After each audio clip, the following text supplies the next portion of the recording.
Hello. Hello. Chilka Praveen గారు నమస్తే అండి. నమస్తే అండి. ఎవరండి? నేను భాను మేకల ఫ్రమ్ శశి టీవీ జర్నలిస్ట్ అండి. బాను మేకల. చెప్పండి. సార్ ఏం లేదు, తీన్మార్ మల్లన్న గారి గురించి కొన్ని విషయాలు మీతో మాట్లాడదామని చెప్పి, మీ యొక్క అభిప్రాయం తెలుసుకుందామని చెప్పి కాల్ చేశాను. లైవ్ కాల్ నడుస్తుందండి. లైవ్ లో ఉన్నారా అండి? చెప్పాలండి. ఉమ్. సార్ ఇప్పుడు తీన్మార్ మల్లన్న ఎమ్మెల్సీ గారి యొక్క భవిష్యత్ కార్యాచరణ అంటే మీరు చాలా దగ్గరగా చూసి ఉంటారు కాబట్టి ఆయన ఏం చేయాలనుకుంటున్నాడు? అయితే శశి గారు, నా పేరు భాను అండి, శశి టీవీ. భాను గారు, సార్ చెప్పండి. ఆయన పూర్తిగా కాంగ్రెస్ నుండి వైదొలిగిండని అనుకోవడం మనం పొరపాటు. ఓకే. ఎందుకంటే మీరు ఆయన ప్రెస్ మీట్ ఒకసారి చూసి ఉంటారు. ఉమ్. కట్టె విరగొద్దు పాము చావద్దు అన్నట్టు వ్యవహరించింది ఆయన ప్రెస్ మీట్ లో. ఆయన ఒక విచిత్రమైన సందిగ్ధంలో ఉండి మాట్లాడింది. ఓకే. 420 హామీల కంటే క్యాస్ట్ సెన్సెస్ అనేది ముఖ్యమైనదా అండి? ఇప్పుడు కులాలను లెక్క పెడితే వచ్చేది ఏమున్నదండి? ఇప్పుడు ఆల్రెడీ దేశంలో 130 కోట్ల జనాభాలో ఎవరు ఎక్కువ ఉంటారో తెలుసు. బీసీలు ఎక్కువ ఉంటారు, తర్వాత ఎస్సీలు ఉంటారు, సహజంగా ఎస్సీలు ఉంటారు. మీకు 2011 లో ఇదే బీజేపీ క్యాస్ట్ సెన్సస్ చేసినప్పుడు అప్పుడు బీసీలు ఎక్కువ ఉన్నారని మనకు తెలిసిపోయింది కదా. అప్పుడు అప్పటి లెక్కల ప్రకారం మనం అంచనా వేసుకున్న 2025 వరకు బీసీల లెక్క పెరుగుతుంది కానీ తగ్గదు. కాబట్టి బీసీలు లెక్క పెట్టకపోయినా ఎక్కువ ఉంటారు, లెక్క పెట్టినా ఎక్కువ ఉంటారు. అది మన గ్రామాలలో చూస్తే ఆ లెక్క తెలిసిపోతుంది. అయితే ఏమంటాను, నేను క్యాస్ట్ సెన్సస్ చేస్తారా అని అనడంతో నేను కాంగ్రెస్ కు పోయినా అని ఒక మాట మాట్లాడతా. రాహుల్ గాంధీని విశ్వసించినా అని నేనే అన్నాడు. 6 గ్యారంటీలు ఎవరికి ఇవ్వకపోయినా నా దగ్గరికి రాండి, నేను రాహుల్ గాంధీ గారి దగ్గరికి పోయి 6 గ్యారంటీలు ఇప్పిస్తా అంట. అసలు నీకే దిక్కు లేదు కదా కాంగ్రెస్ పార్టీలో. నీకు లేనప్పుడు నువ్వెక్కడి నుంచి ఇప్పిస్తావు? అంటే ఆయన అనేది ఏంటంటే బీసీ నినాదాన్ని నేను భుజాన వేసుకొని బీసీల పక్షాన మాట్లాడితే నన్ను సస్పెండ్ చేస్తారా? ఆ బీసీ తప్పుడు లెక్కలు చూపించారని నేను కాల్చడం నేను చేసిన తప్పు అయితే అట్లాంటిది ఆ బీసీ కులగణన పేపర్స్ ని 10 సార్లు అయినా తగలబెడతా అని అంటున్నారు ఆయన. భాను గారు, మీరు మంచి క్వశ్చన్ అడిగారు. ఇప్పుడు శశి టీవీలో మీరు ఓనరా లేకపోతే ఉద్యోగస్తులా? నేను ఉద్యోగస్తునండి. ఉద్యోగస్తును అయి ఉండి నువ్వు శశి టీవీని ఇష్టానుసారంగా దుర్భాషలాడితే మిమ్మల్ని ఉంచుతారా?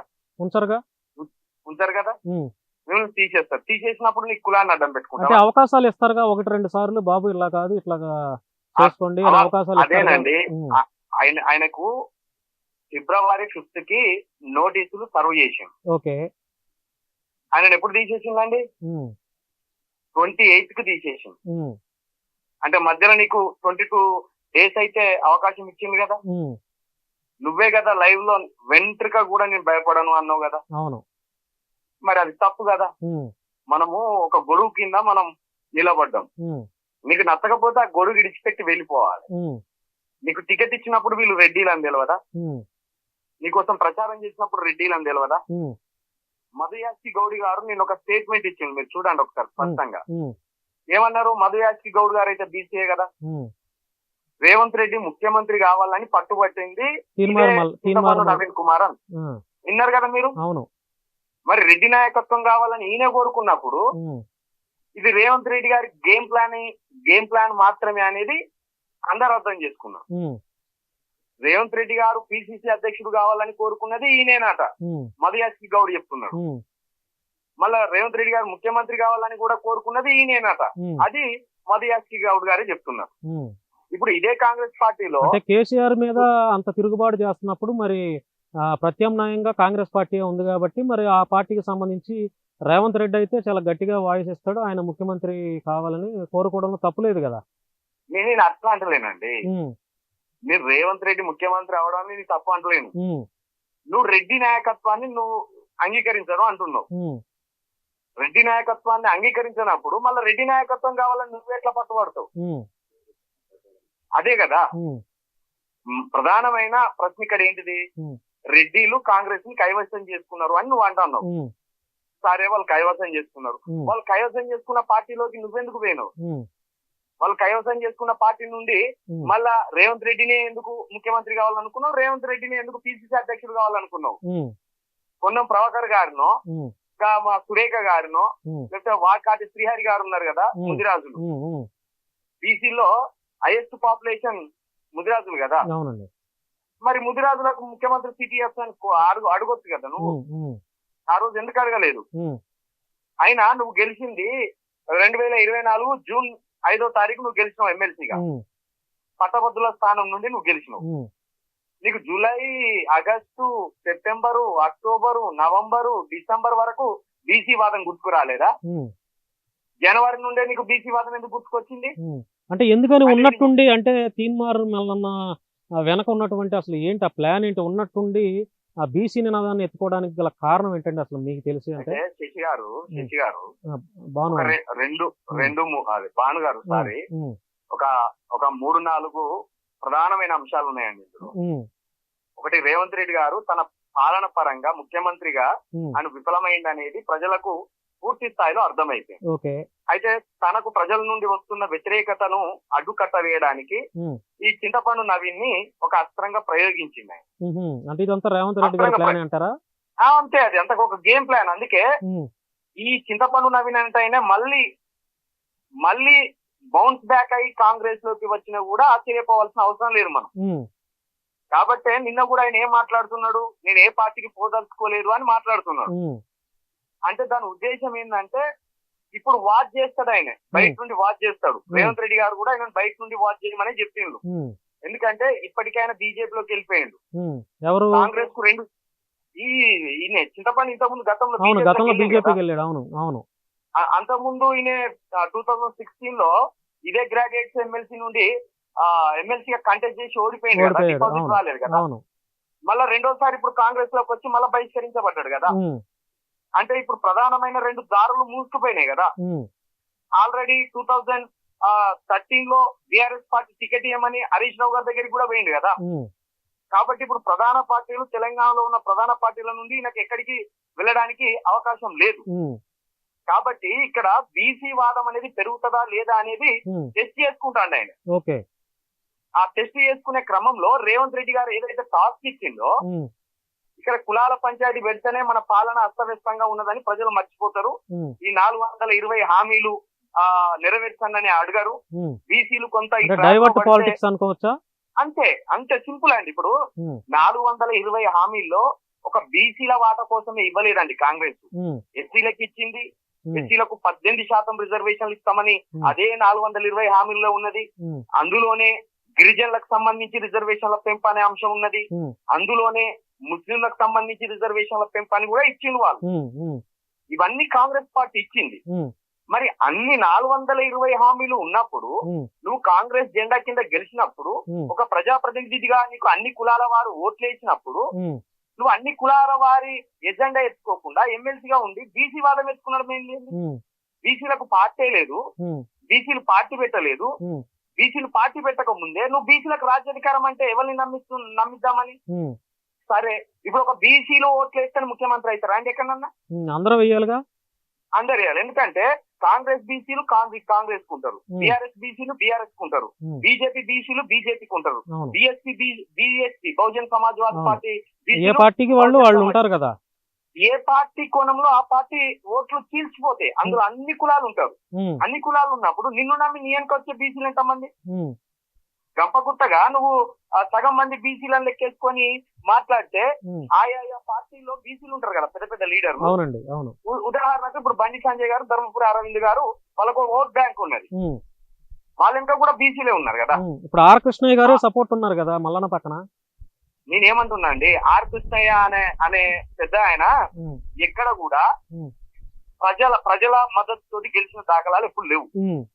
ఒకటి, ఆయనది మందకృష్ణ గారి లాంటి పోరాటం, ఇది బీసీల వాటా అది దక్కాలి అని. ఆయన పోరాటానికి సెల్యూట్ చేస్తాం, అందులో తప్పేం లేదు. కానీ ఆర్ కృష్ణయ్య గారు ఎప్పుడు కూడా బీసీ రాజ్యాధికారం గురించి మాట్లాడలేదు. బీసీల వాటా గురించి మాట్లాడింది. బీసీల వాటా వేరు, బీసీల రాజ్యాధికారం వేరు. రెండింటిని వేరువేరుగా చూడాలి దయచేసి. ఎందుకంటే బీసీల వాటా అంటేనేమో ఉద్యోగాలకు సంబంధించిన వాటా ఉంటుంది, వాళ్ళ రిజర్వేషన్ కు సంబంధించిన వాటా ఉంటుంది. రాజ్యాధికారం అనే దగ్గరికి వస్తే ఏ కులం కూడా ఒంటరిగా పోయి అధికారం తీసుకొచ్చుకోలేదు. అది క్లియర్. కాబట్టి ఎస్సీ బీసీ ఎస్టీ మైనార్టీల ఐక్యత ద్వారా బహుజన రాజ్యం రావాలంటే దానికి ఒక అర్థం ఉంటది. లేకపోతే హిందువులంతా కలిసి మాకు రాజ్యాధికారం కావాలంటే దానికి ఒక అర్థం ఉంటది. సెక్యులర్ వాదులంతా కలిసి ఒక రాజ్యాధికారం కావాలంటే ఒక అర్థం ఉంటది. తెలంగాణ ప్రాంతం కోసం అధికారం కావాలంటే దానికి ఒక అర్థం ఉంటది. కానీ నువ్వు తలా తోక లేకుండా బీసీలకు అధికారం అంటే ఎస్సీలు వద్దా మరి నీకు, దళితులు వద్దా? ఆల్రెడీ వర్గీకరణ మద్దతు ఇచ్చారు కదా. అన్ని ఏమంటానండి, వర్గీకరణకు మద్దతు ఇస్తే ఓట్లు ఇప్పుడు మందకృష్ణ వెనుక ఏమన్నా 15-20 సీట్లు ఉన్నాయా అని ఏమన్నా ఎమ్మెల్యేని గెలిపించిన దాఖలాలు ఉన్నాయా మందకృష్ణ గారు? అయినదేంటి, అయినా కూడా ఒక కుల సంస్థ, ఆ కులానికి సంబంధించిన ఏబిసిడి వర్గీకరణకు సంబంధించిన ఒక అంశం మీద పోరాటం. మందకృష్ణ గారు మద్దతు ఇస్తే ముఖ్యమంత్రి అయిపోతారు, లేకపోతే తారకృష్ణ గారు మద్దతు ఇస్తే ముఖ్యమంత్రి అయిపోతారు అంటే మరి రేవంత్ రెడ్డి గారికి ఏ మందకృష్ణ ఏ ఆర్ కృష్ణ మద్దతు ఇచ్చిన ముఖ్యమంత్రి అయిందండి? అన్నిటిని ప్రతి అంశాన్ని వేరు వేరుగా చూడవలసి ఉంటుంది. మనం దేన్ని కూడా గంపగుత్తగా చూడకూడదు. మనం రాజకీయ పోరాటం వేరే ఉంటది, కుల పోరాటాలు వేరే ఉంటాయి, కులాల వాట వేరే ఉంటది. ఇప్పుడు రేవంత్ రెడ్డి గారిని రెడ్డి అని చూసి ఓట్లేయలే కాంగ్రెస్ కి అందరూ. ఇప్పుడు అదే రెడ్డిలు జగదీశ్వర్ రెడ్డి గారు కావచ్చు, లేకపోతే ఇంకో రెడ్డి కావచ్చు, బీఆర్ఎస్ లేరా? అంటే మరి రేవంత్ రెడ్డి గారి కులం మొత్తం రేవంత్ రెడ్డి గారికి ఓట్లేసిందా? అట్లా అనుకుంటే అసలు రేవంత్ రెడ్డి గారు ముఖ్యమంత్రి అవుతారా? అయ్యే అవకాశం ఉందా? లేదు. కాబట్టి ఇదే చింతపండు నవీన్ అనేటైన ఏదైతే ఉన్నదో రేవంత్ రెడ్డి గారు వేసిన ట్రాప్ లో ఆ గేమ్ లో ఈయన బలైంది అంతే. ఎందుకంటే దీపా మున్షి గారిని మద్దతు పెడుతూ అంటే దానివల్ల మల్లన్నకి ఏం లాభం వస్తుంది దానివల్ల? ఇప్పుడు ఎమ్మెల్సీగా ఉన్నాడు, పార్టీ నుంచి సస్పెండ్ అయ్యాడు. నేను ఒకటి అంటున్నాండి, నేను పూర్తిగా ఇప్పుడు మీకు అదే చెప్పబోతుంటే మీరు మధ్యలో తగ్గింది. ఈ చింతపండు నవీన్ కు రేవంత్ రెడ్డి గారు గత 10 సంవత్సరాల నుండి కొంత ముఖ పరిచయం ఉన్నది, నాకు కూడా కొంత ఉన్నది, ఎందుకంటే ఒకే మీడియాలో చేసినాం కాబట్టి. ఆ ముఖ పరిచయంలో భాగంగా ఇప్పుడు రేవంత్ రెడ్డి గారు ముఖ్యమంత్రి, ఆయన ఇచ్చిన టాస్క్ ఈయన ఫుల్ఫిల్ చేస్తే ఈయన ఒక మంత్రి పదవి ఇస్తారని ఆశ ఉంటది కదా, లాంగ్ టర్మ్ లో కొన్ని బెనిఫిట్స్ ఉంటాయి కదా. ఇప్పుడు దీపా మున్షి గారు అనే ఒక కాంగ్రెస్ ఇన్ఛార్జ్, గత ఇన్ఛార్జ్, ఆమె ఈ వ్యవహారాన్ని, ఈ బీసీ వాదాన్ని, ఈ కాంగ్రెస్ లో ఉన్న అంతర్గత గొడవలను పెద్దగా పట్టించుకోకపోవడం వల్ల రేవంత్ రెడ్డి గారు ఇదే చింతపండుతోటి ఆడించిన వ్యవహారం అంతా చూసి చూడనట్టు ఉండడం వల్ల ఒక గందరగోళం నెలకొన్నది కాంగ్రెస్ పార్టీలో కావచ్చు, రాష్ట్ర అధికార పార్టీలో కావచ్చు. ఎప్పుడైతే మీనాక్షి గారు తెర మీదకి వచ్చిందో ఫస్ట్ సస్పెన్షన్ తోటే ఆమె ఒక వార్నింగ్ ఇచ్చింది, పార్టీ లైన్ ఎవ్వరు దాటినా ఉపేక్షించేది లేదు, విడిచిపెట్టే ప్రసక్తి లేదు.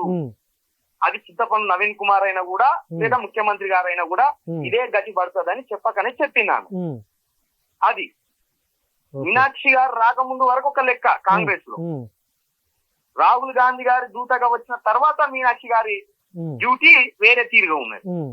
కాబట్టి వీళ్ళు ఆడిన ఒక గేమ్ అది రివర్స్ అయింది అంతే, అందులో పెద్ద వింతేం లేదు. కాబట్టి ఇప్పటికీ ఇప్పుడు చింతపండు ఏదో చేస్తాడు, బ్రహ్మాండం బద్దలైపోతుంది అనేది అబద్ధం అండి. తిరిగి కాంగ్రెస్ కు రావచ్చు, లేదా తనను తాను టెస్టింగ్ చేసుకునే క్రమంలో కూడా ఉన్నాడు. నన్ను ఎంతవరకు జనం నమ్ముతున్నారని ఒక టెస్టింగ్ లో ఉన్నాడు ఆయన. కానీ ఇప్పటికే అన్ని కులాలు మీరు ఏ వేదిక చూసుకున్నా దుమ్మెత్తి పోస్తుంది ఆ వ్యక్తి మీద, ఒక నిలకడ లేని వ్యక్తిగా ఆయన మీరు దుమ్మెత్తి పోస్తున్నారు. అదే రైట్ సార్, థ్యాంక్ యూ చిలక ప్రవీణ్ గారు. థ్యాంక్ యూ అండి, thank you so much. So ఇది తీన్మార్ మల్లన్న, అంటే కాంగ్రెస్ పార్టీ నుంచి సస్పెండ్ అయిన తీన్మార్ మల్లన్న ఎమ్మెల్సీ గారిపై చిలుక ప్రవీణ్, అంటే ఒక మీడియా నడుపుతున్నటువంటి చిలుక ప్రవీణ్ గతంలో కూడా తీన్మార్ మల్లన్న పైన ఎన్నో ఆరోపణలు చేశాడు. ఇప్పటికీ తీన్మార్ మల్లన్న మీద ప్రత్యక్షంగా పరోక్షంగా ఒక పోరాటం అయితే చేస్తున్నాడు. సో చిలుక ప్రవీణ్ గారి మాటల్లో ఏమైనా మీ యొక్క అభ్యంతరాలు కానీ అభిప్రాయాలు కానీ ఉంటే కామెంట్ రూపంలో తెలియజేస్తారని మనస్ఫూర్తిగా కోరుకుంటున్నాను.